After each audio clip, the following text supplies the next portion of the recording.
Somewhere in a palace archive, a scribe once wrote down that the emperor had to be wheeled from room to room in a small cart because letting him walk among his own staff was no longer safe. That single sentence survived 1,000 years. It's one of the strangest facts in royal history, and it's not even close to the strangest one on this list. Power is supposed to be the thing people chase their whole lives. A throne, a crown, an empire that answers to no one but you. But history keeps a quieter record, too, of what happens when the mind carrying that power starts to come apart, and the men and women closest to the throne have to decide whether to admit it, hide it, or simply survive it. Start in the Eastern Roman Empire in the 570s. Justin II had inherited the throne from Justinian the Great, one of the most capable rulers Rome ever produced, and for a while he seemed like he might live up to it.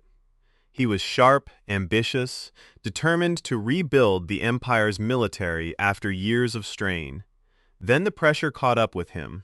Persian armies pressed from the east, the Lombards tore through Italy, and the treasury Justinian had drained on building projects, and wars had nothing left to give. Justin began hearing voices that weren't there. He began lashing out at people who weren't attacking him.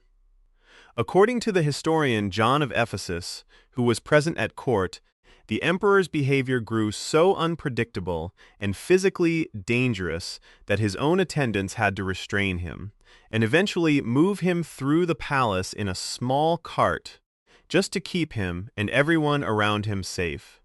The only thing that seemed to calm him was organ music.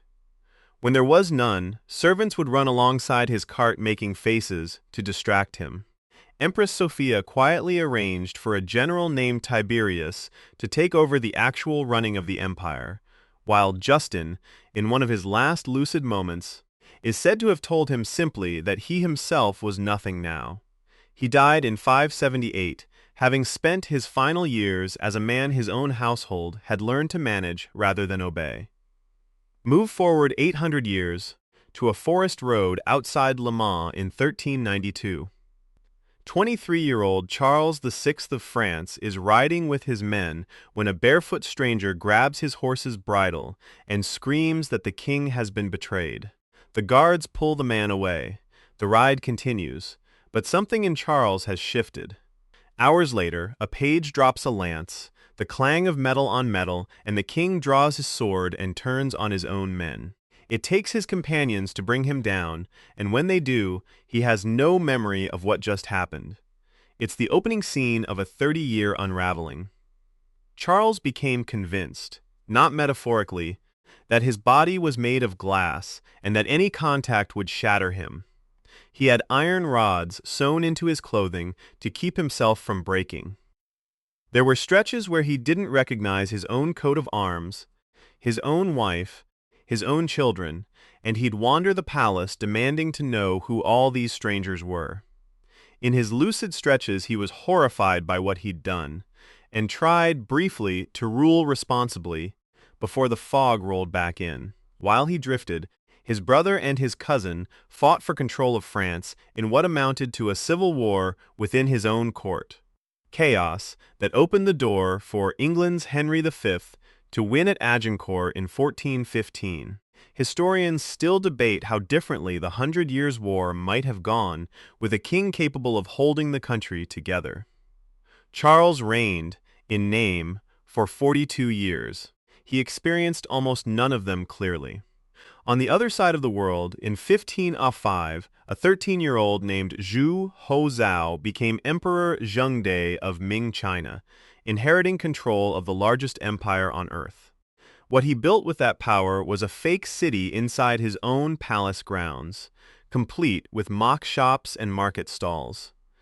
So he could dress as a commoner and haggle with eunuchs forced to play merchant. He paid with fake money and congratulated himself on the deals. Then it escalated. Zhengde gave himself a false military identity under an invented name, wrote himself official requests as that fictional general, and then switched roles to approve them as emperor, real imperial bureaucracy processing one man's elaborate game. When an actual conflict with Mongol raiders arrived in 1517, he rode out personally, fought in close combat, and by most accounts wasn't bad at it. Though the great victory he reported home was, by most modern estimates, a minor skirmish, inflated well past what happened. He kept a private menagerie that reportedly included a tiger he tried to wrestle, and survived barely, to his officials' visible relief. Zhengde's reign ended in 1521 after a boating accident at 29. 16 years on the throne left behind a case study in what happens when unlimited authority meets someone who'd rather play pretend. Then there's Ibrahim of the Ottoman Empire, who spent 22 years locked inside the Kafes, a gilded prison within Topkapi Palace, built to hold spare princes rather than remove them outright. From behind those walls, he watched brother after brother disappear from the line of succession. When the last one, Sultan Murad IV, finally died, Ibrahim was told he was now sultan, and he refused to believe it, convinced it was a trap to lure him out. His mother, Kosum Sultan, reportedly had to bring proof of his brother's death to the door before he'd step outside. 2 decades of isolation had not prepared him for freedom, let alone power. Within months, his behavior turned strange in ways the court struggled to explain, an obsessive fixation on fur that spread through the palace's walls and floors. Extravagant excess poured into ponds and fountains while the treasury emptied to refill them. And reportedly one fixation so bizarre that court chroniclers of the time barely wrote it down in full. By 1648, the breaking point came from within, the harem itself, following rumors about one of his concubines, and what followed was one of the darkest, most tightly controlled purges in Ottoman court history, the details of which remain genuinely too severe to lay out here. The same mother who had freed Ibrahim from the Kafes ultimately authorized his removal from power. He was returned to the very walls that had once imprisoned him, and his reign ended there 10 days later, after 8 years on a throne that isolation may have already broken before he ever sat on it. And in Denmark, in 1766, 17-year-old Christian VII took the crown with every advantage: intelligence, education, charm, and every hope the court had for him collapsed within 6 months.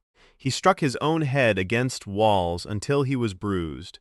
He slapped courtiers mid-conversation without warning. He ran through Copenhagen at night, smashing windows and provoking strangers into fights. He developed a compulsive, troubling habit that left his hands permanently and visibly scarred. His deepest conviction was that invisible forces controlled him and that his real self was trapped somewhere out of reach. He would stare into mirrors for hours, searching for it. Then came stretches of total stillness, days of catatonia, before he'd snap back into the same restless cycle.